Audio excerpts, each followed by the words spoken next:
इस बार केदारनाथ धाम के कपाट खुल गए। लंबा इंतजार खत्म हो गया है। 2 साल के लंबे कोरोना काल के बाद आज पहली बार केदारनाथ धाम के पट खुले।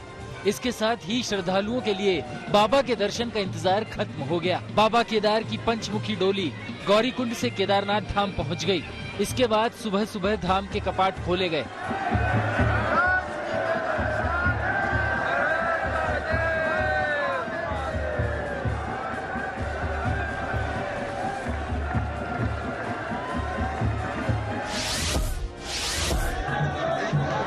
हर बार की तरह इस बार हजारों की संख्या में श्रद्धालु केदारनाथ धाम पहुंच रहे हैं। कपाट खुलने के मौके पर भी बड़ी संख्या में श्रद्धालु मौजूद थे, जिन्होंने पहला दर्शन कर आशीर्वाद लिया और इस पल के गवाह बने।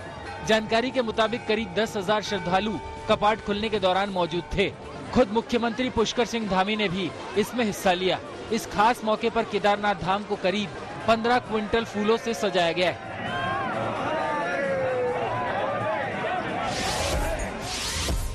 गौरीकुंड से केदारनाथ धाम तक के 21 किलोमीटर के पैदल रास्ते पर भारी तादाद में श्रद्धालु हैं। कोरोना काल में बंद रहने की वजह से इस बार श्रद्धालुओं में खासा उत्साह है। जबरदस्त भीड़ है। कोरोना काल में आर्थिक नुकसान झेल चुके व्यापारी 4 धाम यात्रा शुरू होने से बेहद उत्साहित हैं।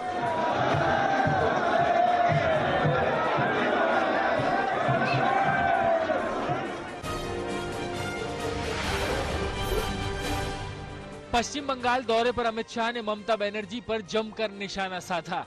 अमित शाह ने कहा कि ममता बनर्जी के दोबारा सीएम बनने के बाद भी बंगाल में कुछ नहीं बदला। भ्रष्टाचार चरम पर है। वहीं हिंसा के दोषियों को सजा नहीं मिली है। इतना ही नहीं, अमित शाह ने एक बार फिर साफ किया कि कोरोना के बाद सीएए लागू होकर रहेगा। वहीं ममता ने पलटवार करते हुए कहा कि सरकार सीएए कानून संसद में क्यों पारित नहीं करती। तृणमूल कांग्रेस सीएए के बारे में अफवाहें फैला रही है कि सीएए जमीन पर लागू नहीं होगा।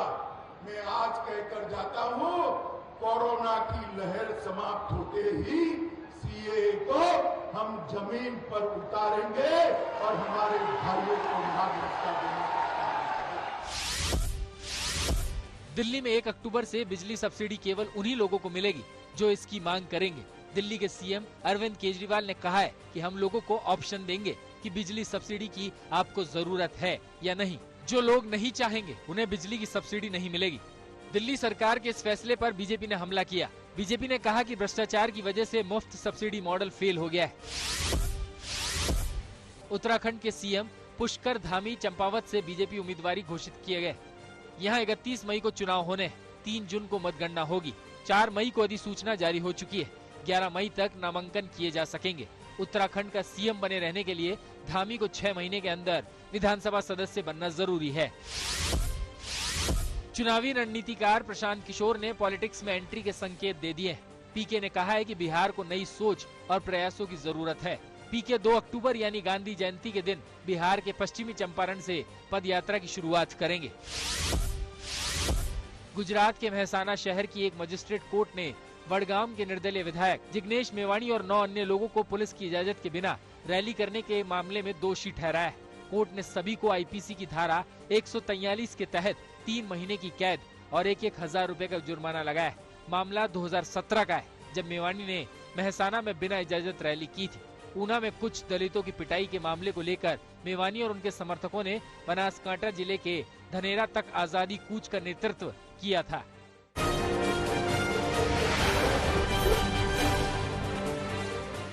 कोरोना की वजह से हुई मौतों को लेकर WHO ने एक रिपोर्ट जारी की है।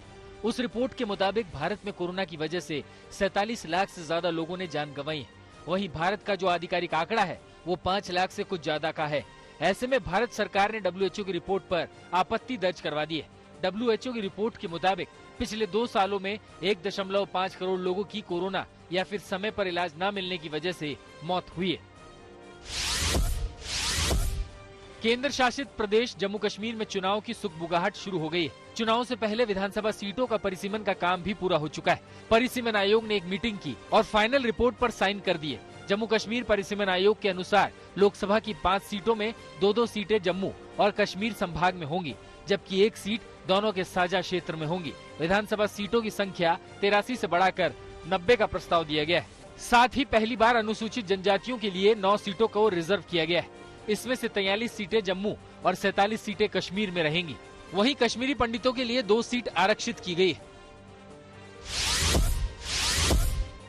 12 दिन बाद राणा दंपत्ति को जेल से रिहाई मिल गई।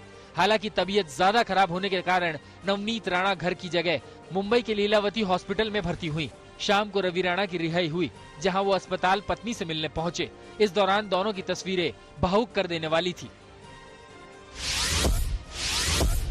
हरियाणा की करनाल जिले की पुलिस ने 4 खालिस्तानी आतंकियों को नेशनल हाईवे से गिरफ्तार किया है। वे इनोवा गाड़ी में हाईवे से गुजर रहे थे। इंटेलिजेंस ब्यूरो को इस बारे में गुप्त सूचना मिली थी। इस पर कार्रवाई करते हुए पुलिस और सुरक्षा एजेंसियों ने मिलकर बांसताड़ा टोल प्लाजा के पास नाका लगाया और इनोवा गाड़ी को चेकिंग के लिए रोका। गाड़ी से तलाशी में असलाह बारूद बरामद हुआ है।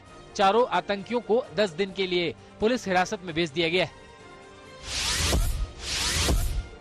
प्रधानमंत्री नरेंद्र मोदी को जर्मनी में देशभक्ति गीत सुनाने वाले 7 साल के आशुतोष के वीडियो को एडिट करने के मामले में राष्ट्रीय बाल अधिकार संरक्षण आयोग ने संज्ञान लेकर ट्विटर को नोटिस भेजा है। आयोग ने ट्विटर को कॉमेडियन कुणाल कामरा के अकाउंट पर कार्रवाई करने और वीडियो हटाने के निर्देश दिए हैं। ट्विटर को भेजे गए नोटिस में राष्ट्रीय बाल अधिकार संरक्षण आयोग ने कहा है कि नाबालिग बच्चे को राजनीतिक विचारधारा के लिए उपयोग करना गैर कानूनी है और जुवेनाइल एक्ट 2015 का उल्लंघन है। वही बच्चे के पिता ने भी कामरा पर सवाल खड़े किए हैं।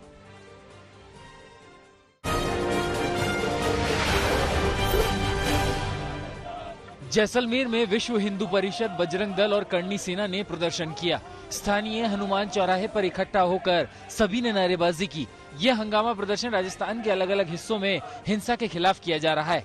प्रदर्शन में शामिल लोगों ने राज्य सरकार के खिलाफ गुस्सा जताते हुए हनुमान चालीसा भी पढ़ी।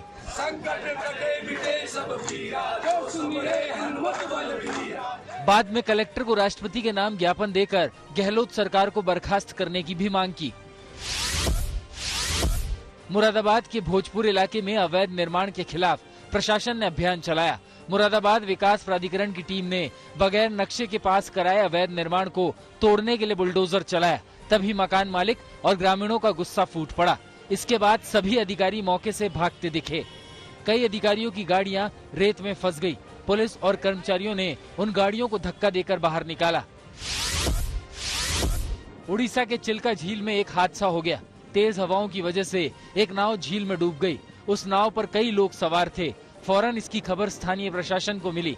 रेस्क्यू टीम मौके पर पहुंची और लोगों को बचाने का अभियान शुरू हुआ। 11 लोगों को रेस्क्यू टीम ने बचा लिया। बताया जा रहा है कि अभी भी एक शख्स लापता है। उसकी तलाश के लिए बचाव दल लगातार मशक्कत कर रहा है।